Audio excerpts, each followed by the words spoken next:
Hey everyone, welcome back to the channel.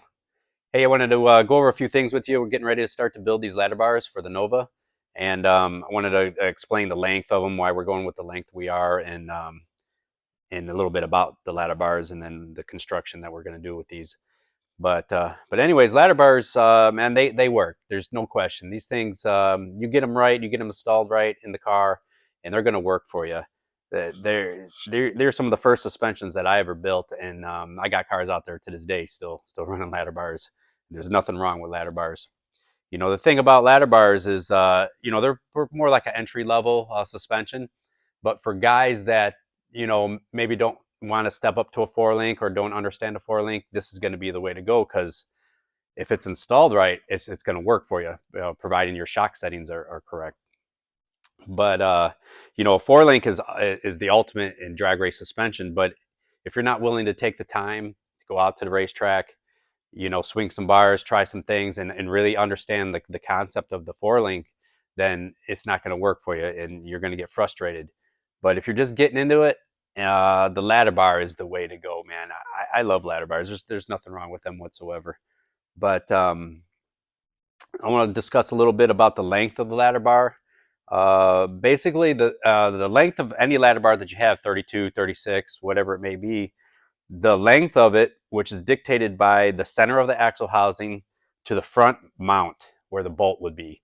That distance is the length of the ladder bar, and that is also your instant center length. So when we say 32-inch ladder bars, your instant center is going to be 32 inches. When you say 36, it's going to be 36 inches. And the reason why I'm going to 36 inches on these is because the engine that I have that I'm putting in the car is nitrous engine, and it's pretty rowdy engine. It makes some good power. And if I was to run a shorter ladder bar, which would make a shorter instant center, the thing would leave real violent. And by making these longer, it's going to work in my favor, and it's going to actually calm it down a little bit on the starting line, which it also reduces the reaction of the car a little bit.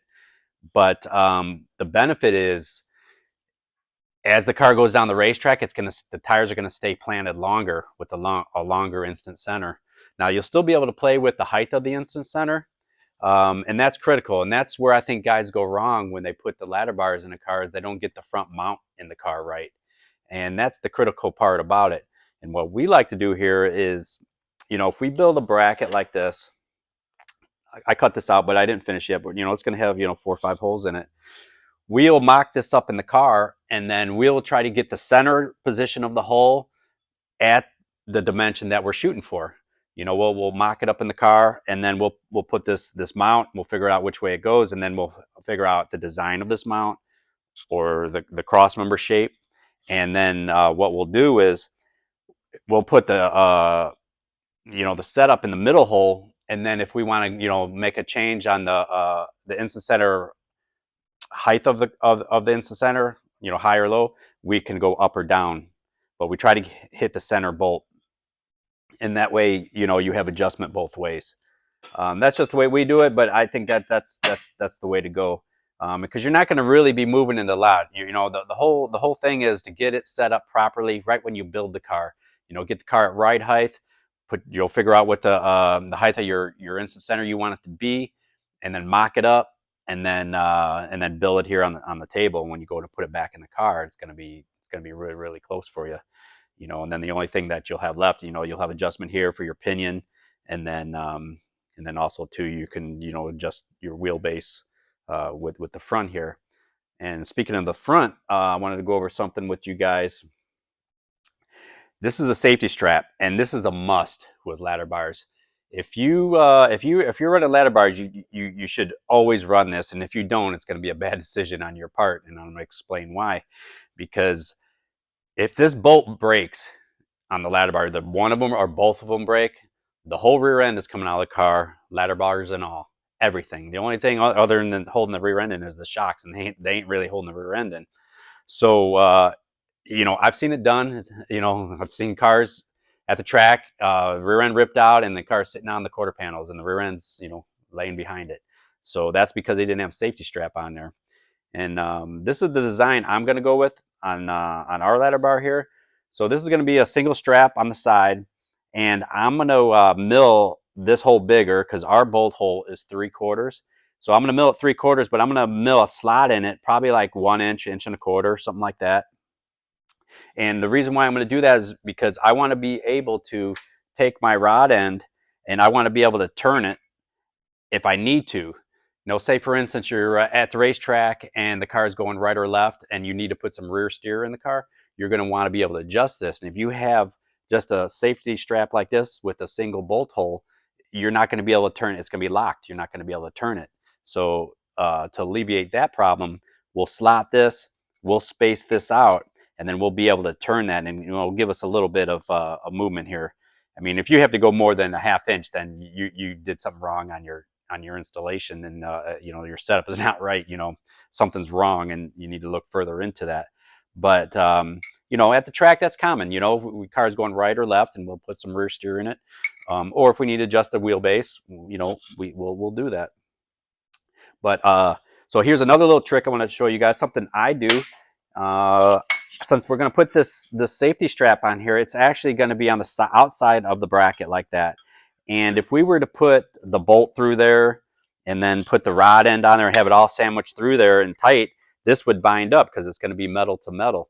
So to fix that problem, what I do is I put this thrust bearing in between. It's like a Torrington bearing. And we'll put it between this bracket and this bracket, you know, sandwiched between there like that, with the bolt, with the rod end, and you tighten that bolt tight with that thrust bearing in there, that thing is going to move smoothly. And that's what you need on a suspension. Your suspension cannot bind. It's got to be free.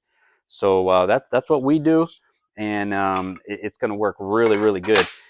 Another thing is, the reason why I like to go with this type of safety strap is because it's more compact. And if you remember, I said I wanted to run the back seat and I want to have carpet in the car, and it's going to be more like a street car, although we're going to race it. The other style is one that wraps around this way, and it works good, but it's kind of bulky, big and bulky. And I want to keep this like under the seat, under the carpet, and this style is more compact to do that. And I personally like this one better. But so that's a little tech tip for that.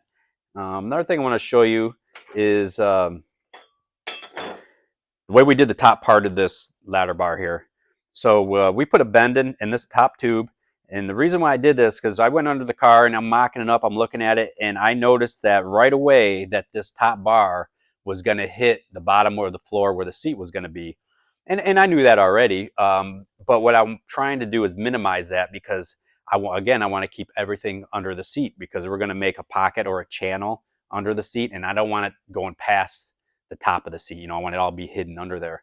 So I gave this a couple degree bend on this top one to give me a little bit more spacing there. And then what we'll do here is we'll end up throwing some gussets in here, and when we weld this up, and that will support that. But yeah, so this is pretty much it, man. But I'm pretty happy with the process so far. Another thing that I did that I didn't mention was I knew I was going to be building these ladder bars right after the housing build. Okay, but before I welded the brackets on the housing, I brought a bracket over here and I laid it on the table, and I traced it out. And that was going to be basically my template for my jig. So I have it laid out here, and then I drilled the holes to match the bracket, and then I drilled the hole up here to be at the right height that I wanted.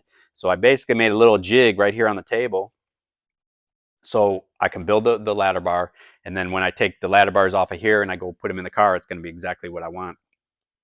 Another thing you can do when you lay this stuff out, you can basically measure from the center part of your hole in your bracket, which would be the center line of the housing, and then you can mark down on the table, which would be, you figure out your right height. You know, right here on the table, you could figure out the front mount right height by measuring down, and you can measure from here. You know, if you calculate your tire diameter down, and then you can figure out where what your ladder bar instant center is basically going to be right here on the table, and then you build it, put it in the car, and you're going to be real close.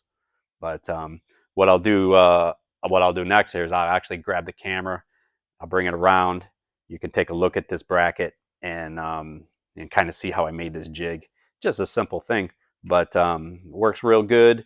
And I'll weld this one up, I'll pull it off, I'll bend up the other ones, notch the tubes, put it on there, weld it up, and then these will be done. And so I'm going to come grab the camera right now, show you that.